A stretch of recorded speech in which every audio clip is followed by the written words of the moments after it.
ادب کے سلیقے میں رہتے تھے۔ پھر دیکھیے کیا ہے، عبدالحلیم شرر کے ناول اور طلسم ہوش رہا جیسی کتابیں وہ تصنیف و تالیف کے پہلے پڑھ چکے تھے۔ کیا کہا جا رہا ہے، عبدالحلیم شرر کے ناول اور طلسم ہوش روا جیسی کتابیں و تصنیف و تالیفات وہ پہلے ہی پڑھ چکے تھے۔ 1902 عیسوی میں ان کا پہلا مضمون پٹنہ کے رسالہ الپنج میں خاتون کی تعلیم عنوان سے ہوا۔ مطلب کیا کہا جا رہا ہے، 1902 عیسوی میں ان کا پہلا مضمون جو ہے پٹنہ کے رسالہ، پٹنہ کے مطلب ادارہ میں الپنج میں خاتون کی تعلیم، اگر پوچھا جائے گا پہلا مضمون کا نام کیا ہے تو خاتون کی تعلیم کا عنوان سے شائع ہوا، مطلب پرکاشن ہوا۔ اسی سال مخزن لاہور میں ان کا ایک مضمون آخر وقت شائع ہوا۔ پھر اسی سال مطلب 1902 عیسوی میں ہی لاہور میں ان کا ایک اور مضمون آخر وقت پرکاشن ہوا۔ پھر 1903 عیسوی میں ان کے اشعار، نظمیں اور غزلیں بھی شائع ہونے لگے۔ پھر دیکھیے ٹھیک اس کے ایک سال بعد 1903 عیسوی میں ان کے اشعار مطلب شاعر کی جمع جو ہوتے اشعار، نظمیں اور غزلیں بھی شائع ہونے لگے، مطلب پرکاشن ہونے لگے۔ پھر 1906 عیسوی میں رسالۃ الندوۃ کی ادارت بھی سید سلیمان ندوی کی تحویل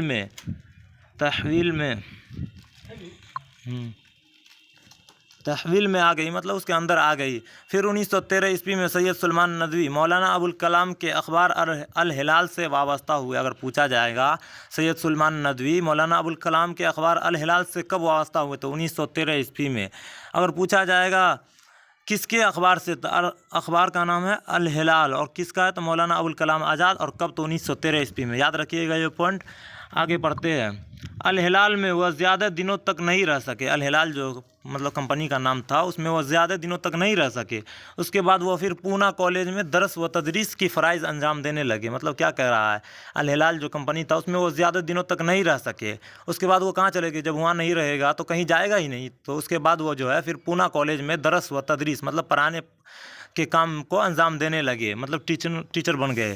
اسی بیچ شبلی نعمانی کی وفات کے ساتھ ساتھ انہوں نے پونا کالج سے الگ ہو کر دارالمصنفین اور استاد کے باقی ماندہ کاموں کی تکمیل کے لیے خود کو وقف کر دیا۔ مطلب کیا ہے، اسی بیچ شبلی نعمانی کی وفات ہو گئی تھی اور انہوں نے پونا کالج سے الگ ہو کر دارالمصنفین اور استاد کے باقی ماندہ کاموں کی تکمیل کے لیے خود کو وقف کر دیا، مطلب خود اس کے ٹائم دینے لگا۔